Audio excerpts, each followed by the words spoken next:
What is up, guys? NYK 31 here, Madden 21. A little bit of Cardinals double dips. Gonna have two games here for you. First, we're taking on the Eagles, and I got to give up these Cardinals at some point because what I want to do is I want to play some regs with every single team in the game, and we can't do that if we're unable to part with a very fun team to play with. They're the perfect NYK 31 team for the most part. But alas, we got to move on. And you're going to see here with the Eagles, you have probably the best offensive line in Regs. You see all those stars from the center going from right guard to right tackle. He's going to come out in a shotgun A slot, and he's going to work that pretty good. He's going to try to do a lot of RPOs on this drive, a lot of inside zone. He's got a Zach Ertz out there. And outside of Alshon Jeffrey, the receivers are pretty quick if you want to field some 11 personnel out there. That was an interesting animation. Looked like he got tripped up, which was good for me because otherwise he would have been off to the races. So he's moving the ball pretty well this drive, being nice and efficient. And if one thing, well, there's more than one thing the Cards lack, but the main thing the Cards lack is physicality up front. They're a little bit light in that regard. You got some good athletes on the back end and some good athletes at linebacker, but outside of Chandler Jones, there's not a whole heck of a lot of muscle on the front seven, and he just marches down the field and scores. So we got to be at it. This is a fourth down attempt that we don't convert on. I thought I had it, but we got a bad spot there, it looked like to me. I thought I was on the fourth down, the first down line, but alas, we don't get it. He's going to try to run the jet sweep there. Here comes Chandler Jones, and he throws it right to me. So if we get some room here, we can run this back because the only thing in front of me is a lineman, and we are going to weave around him and run it back. So we're all tied up just like that. Nothing like a pick six to get the momentum back in your favor. So let's buckle up and stop him and, not screw around. He's not going back to the ace, though. So he's going to stay in spread, and here comes Chandler Jones again. Chandler Jones just running over. Is that Lane Johnson he's just kicking the hell out of? I think it is. Going to be in some cover 9, and Chandler Jones comes in again and forces him to check the ball down short before he got walloped. Third and long. Going to play some straight man coverage here. And someone got beat bad there. I think that's a Drake Kirkpatrick. No, that's Pat Pete. Come on, Patrick Pete. Come on now. Can't let that happen. Patrick Peterson has seen better days. Hopefully it's a bounce back year.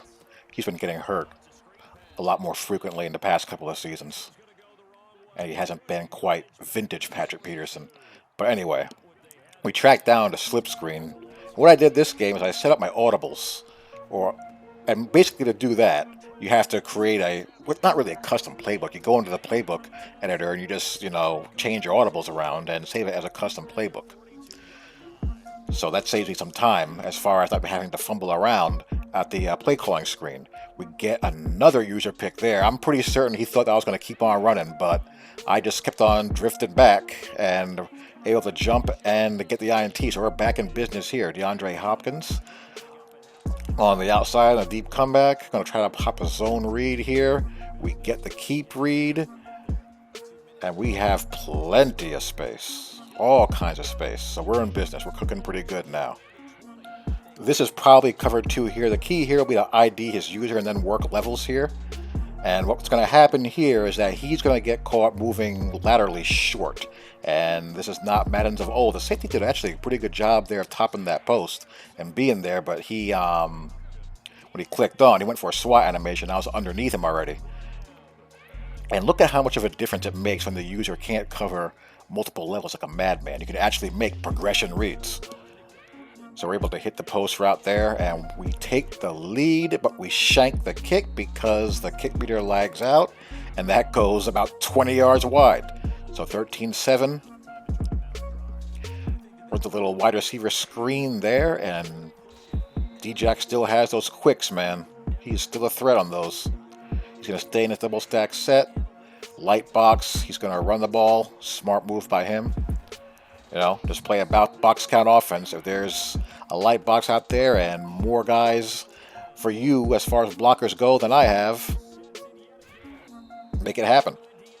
And speaking of that, we make another user INT. I like where the user's at. I've gotten comfortable with it. I'm used to it. I hope it never changes. You just got to be there in order to make the play.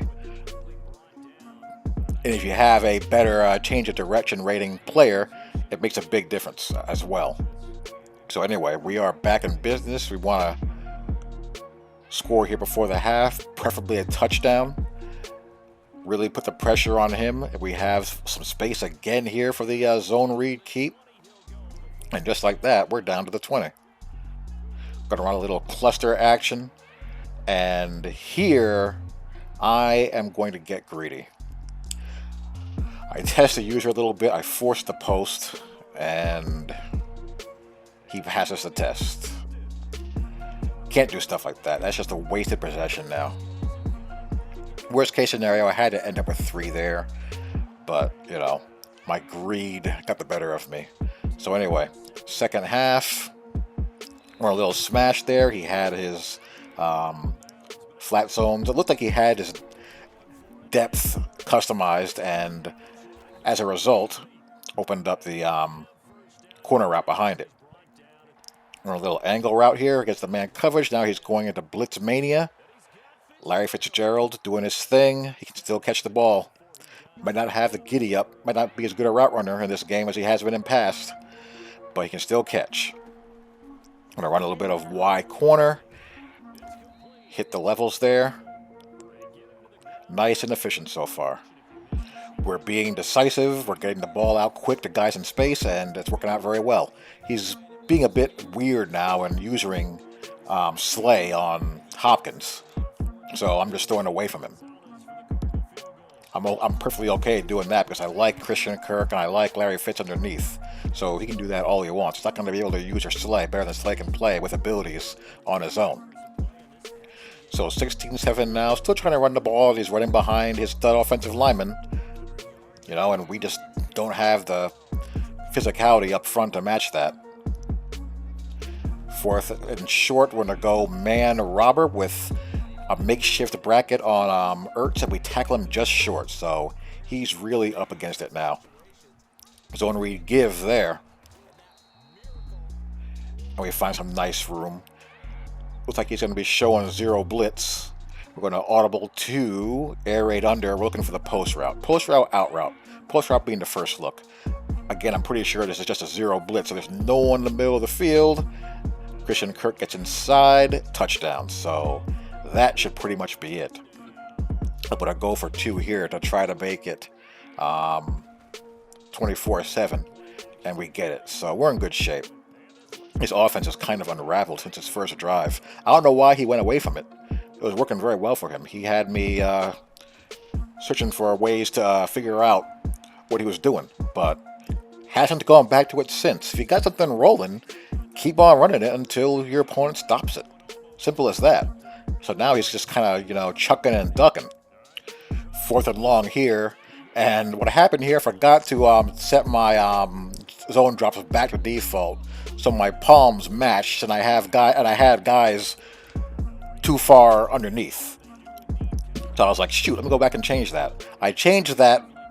I used that when he was inside the 10-yard line at one point when I forgot to change it back. So make sure you're not losing track of that. I'm going to try some straight man. Going to have to keep an eye on Ertz. Going to try to bracket him as best as the game will allow us to do. And look at Isaiah Simmons. Isaiah Simmons tracks that down. And that will be a wrap as far as that goes. So what started out as a promising game ended up being a rout. And we put a nice little bow on that and secured the W. So now, after this game, we ended up playing the Sea Chickens. The Seattle Seahawks At the home of the 12th man, Russell Wilson, DK Metcalf, my good buddy Jamal Adams, and Bobby Wagner. They have twin enforcers, twin avalanche guys. I think both guys have avalanche. I know they both have enforcer, that's for sure. So that should be interesting. I am not going to put my ball carrier setting on conservative. I'm going to walk right into the den of the lion and be a man about it. And away we go. Seahawks is another team that I look forward to using when we go through using all 32 teams. There's some teams I'm not looking forward to using, but Seattle's definitely one of them that I look forward to trying out. They should be fun, but alas, I'm playing against them now, so we gotta focus and make it happen. Gonna come out in trips. I'm going to be in this playbook for quite some time, so I haven't really done much work on trips. I want to get some reps in, and he's base aligning, and that's just a beautiful sight, being able to out-leverage the badly aligned defender. Gain a couple of yards there, and he's going to try base aligning again. And when you do that, there should be a price to be paid, just like this. This should happen every single time. Dopes. Stop doing that. 1, get base align out of the game. 2, if it's going to be there and people choose to use it, make them suffer for the bad alignment. Is that so difficult to do? So, we score right away, 7-0. They're under center, and they run a counter, and it just gets blocked up perfectly. And he's just going to run all the way and score on the first play of the game. So just like that, we're tied. Crazy. My God. So back on offense. Again, he's base aligned, which screws up the path of the blocker. And since he's out of position anyway, I'm able to scoot around him, and we gain a nice chunk of yards. So now he's finally stopping it. Finally, he's going to line up like he has some sense. He's going to be in cover 2, and we're going to bomb him over the top again. Gotta play much more honest and disciplined with your user. If you're caught shallow, it's going to be much, much harder to get back there. And we put old man Fitz to work on the touch pass, and 14-7. So now let's not give up, a one-play touchdown. Please. So here we go. He comes out in shotgun. He motions a tight end out wide. He's going to run some wheels and posts and drags. And we're right on it. Robert Alford does not give it up. So let's see how this guy handles this possession defensively. If he keeps on lining up in bad alignments, hopefully we can continue to punish him. And here's that damn play clock glitch, which forces me to take a timeout because the play clock started at 10, just randomly. How does that not get caught? That was one of the first glitches that people noticed. So it's not. So it couldn't have been something that was uncommon during Q&A. I don't recall it being mentioned in the beta forums. So who knows if it was brought to their attention then, but either way, geez. So anyway, had to burn a timeout, and he's going to base a line again. This is a nice RPO look. He decides to straighten himself out, but unfortunately it's a mismatch out there, and DeAndre Hopkins roasts him again. And after this catch, he's going to be in the zone, which is going to put him in a world of hurt, because it's going to force him to have to make adjustments to double team him. And he does not do that. So another completion. He's going to eject from here as he sees that it is not looking good for him. I'm going to miss these guys. I'll play a couple more games with them, and then we'll move on to take a tour of the rest of the league. Hope you guys enjoy. I will talk to you all later. Peace.